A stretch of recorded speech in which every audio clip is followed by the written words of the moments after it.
শায়েখ আপনাকে আর জামিয়া সালাফিয়াতে দাওয়াত দেয় না কেন?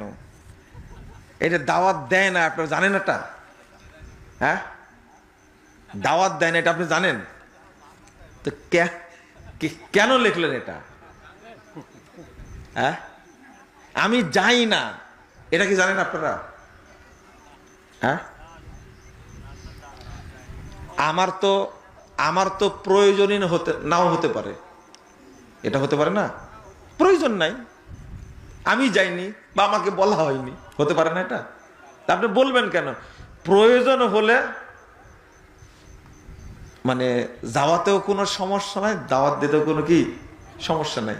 আপনারা একটা দোয়া করতে পারেন না, আল্লাহ রাব্বুল আলামিন যেন সব আহলে হাদিস উলামায়ে কেরামকে এক মঞ্চে থেকে যেন দাওয়াতি কাজ করার তৌফিক দান করে।